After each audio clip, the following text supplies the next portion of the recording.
Ethnic hostility that has lasted more than a century. Having begun in the 19th century, this conflict smoothly moved into the 20th and flared up again in the 21st. The war for Nagorno-Karabakh between Armenia and Azerbaijan. How did it happen that the territory historically belongs to one, but legally to the other? Why do analysts call the seizure of this region a vile war? Another striking example. Why you shouldn't choose Russia as an ally. And what does Ukraine have to do with it? Russia has no time for the so-called Second Front now. It will not be able to pull this front out. The history and consequences of the first and longest conflict in the post-Soviet space. How did it end, and will there be a continuation? Watch this right now in the new issue of Arsenal. The debate about who should own this region has been going on for a very long time. However, if we speak not in the language of chronicles, but still rely on the law, this conflict received a new twist during the formation of the Soviet Union.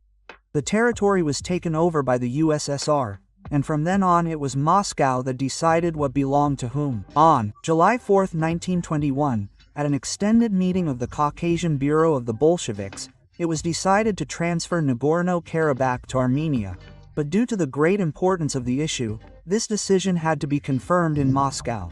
As a result, nothing was sent to Moscow, but instead they met the next day, July 5th. And the same group of participants decided to leave Artsakh-Karabakh as part of Azerbaijan. Who decided the fate of the region? Here is a list. They were Stalin, Orджonikidze, Makarids, Kirov and others. During the USSR, both countries were union republics, and the borders there existed very conditionally. The situation changed in the late 80s, when it became obvious to everyone that the hammer and sickle regime was no longer the same. As soon as it became clear that the country was heading for bankruptcy, and Moscow was no longer able to control the outskirts of its empire, Karabakh flared up again. At first, the rallies demanding the transfer of the autonomous region to the Armenian SSR were not very strong. In Yerevan, they gathered up to 1 million people, and, on the contrary, in Baku, they rallied with the demand to leave Karabakh as part of Azerbaijan. There were street clashes and mass fights, including fatalities. Both sides of the conflict tried to appeal to Moscow. However, in early 1988, the discontent of the Armenian population in the region with their socio-economic situation increased. The leadership of the Azerbaijani SSR was accused of maintaining the economic backwardness of the region, neglecting the development of the rights, culture and identity of the Armenian minority in Azerbaijan. The Armenians, who represented the majority in Karabakh, held a referendum where they decided to separate the region from Azerbaijan. Baku did not agree with this. The open conflict began after the collapse of the Soviet Union and was accompanied by ethnic cleansing and excessive violence. As a result of full-scale military actions in Nagorno-Karabakh in 1993, regular Armenian troops fully or partially took control of 7 Azerbaijani regions. After that, the military actions spread inside Azerbaijan and to the Armenian-Azerbaijani border. In total, by 1994, Armenian troops took control of about 20% of Azerbaijan's territory. In the same 94th, the Minsk Group, which was already familiar to us, was convened. As a result of its work, an agreement was reached on a ceasefire. However, for Azerbaijan, there was still an ironclad argument to try to return the lost territories. How does this ironclad argument sound? Karabakh is Azerbaijan, because it is the official territory of Azerbaijan. There are even documents. And these documents are recognized by all countries of the world that are members of the United Nations. It follows, the defenders of this ironclad argument continue, that the Armenians have seized and occupied Azerbaijani land, and Azerbaijan wants to liberate its own lands within internationally recognized borders from the occupiers. The second round of the war happened already in 2020. New battles broke out on the contact line, which became the largest and bloodiest since 1994. Mobilization and martial law were declared in both countries. In 2020, when Azerbaijan launched large-scale military operations for Karabakh, Armenia turned to Russia for help, which was denied for 2 real reasons. Firstly, Because Aliyev and Erdogan are the quietest Europeans in me, it is dangerous to ram with them. And, secondly, the current government in Armenia was established as a result of the Velvet Revolution of the 18th year, when peaceful protests overthrew the ruling regime. This makes Pashinyan an organic enemy of Vladimir Putin. Putin is not interested in such a leader succeeding in any situation. This is the right time to remember Russia. It was Russia that acted as a guarantor of Armenia's security for many years, while Azerbaijan secured the support of Turkey and developed its army according to NATO standards. Turkey openly declares that Azerbaijan is its long-term ally. Armenia is wrong, and if Azerbaijan needs any support, they will provide it, including military. And Turkey is one of the main importers of oil and gas from Azerbaijan. And when it comes to oil and gas, which country would not try to become an ally? At the same time, Azerbaijan is one of Turkey's main investors. Their economic ties are extremely strong. Until now, Turkish companies have invested $13 billion in the economy of Azerbaijan, and Azerbaijani companies have invested even more in the economy of Turkey, as much as $19 billion.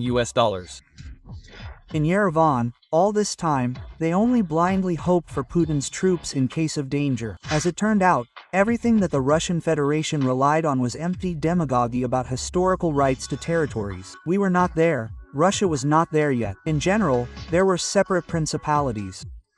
There was already an ancient state of Urartu.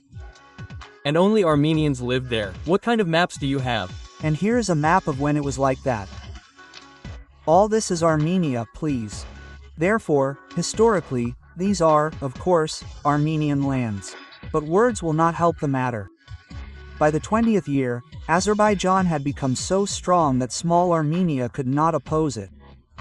As a result, all the territories up to Nagorno-Karabakh were returned to official Baku. What is the difficulty of the situation with Karabakh? In the fact that, on the one hand, this is an internationally recognized territory of Azerbaijan. There are no questions here. On the other hand, this territory is populated by Armenians, who, not without reason, fear for their lives if the Azerbaijani government and army come to power. Is this situation similar to Crimea, the LPR and the DPR? Legally, yes, these are occupied territories, but in fact, everything that Russian propaganda lies about regarding Ukraine, such as the risk, ethnic cleansing, etc., against Russians, in the case of Ukraine, is simply fiction. But in the case of Azerbaijan and Armenia, this is true. Having settled in a bit and strengthened its position in the newly acquired territories, in 2023, Azerbaijan decided to finish what it started. Azerbaijani troops began shelling border towns and bridgeheads in Armenia itself.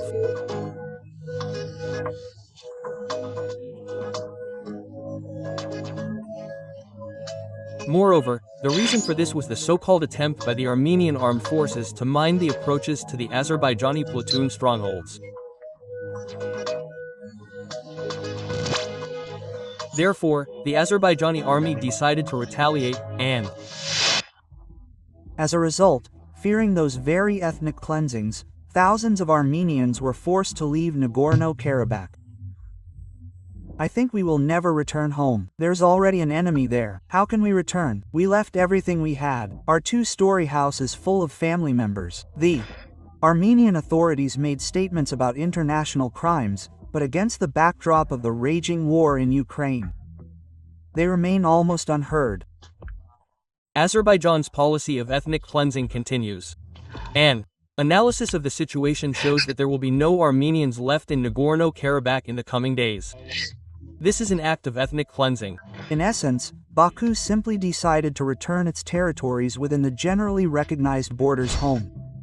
On September 28, 2023, a decree was signed on the termination of the existence of the Nagorno-Karabakh Republic. Russia, as usual, showed itself to be a traitor. Again, things did not go beyond words. Now Russia does not have time for the so-called Second Front. It will not pull this front out, which is why we practically do not see Russia's participation in resolving this issue, this problem. Moreover, the Russian Federation and Azerbaijan recently signed a cooperation agreement on opening north-south transport corridors. Therefore, from an economic point of view, Russia's participation is absolutely not beneficial. Today, Armenia is paying the Russian Federation back in the same coin. The authorities have frozen their membership in the pro-Russian CSTO, ignore government meetings and visits in Moscow, and also seem to have found a new patron for themselves, conducting military exercises with the United States. From the point of view of military political cooperation, Armenia and Russia have acted together for many years. And now, for the first time in a long period of time, the situation is occurring in which our CST ally enters into military political interaction with the United States of America, with which, as we know, Russia's relations are currently not very good, to put it mildly. Well, it seems that Yerevan no longer intends to take into account Russia's relations. The country is confidently moving west from the Kremlin, having repeatedly become convinced that any agreement with Russia is not worth the paper it is written on. Did you like this video? Then be sure to like it and subscribe to our Arsenal channel. The link is in the description under the video.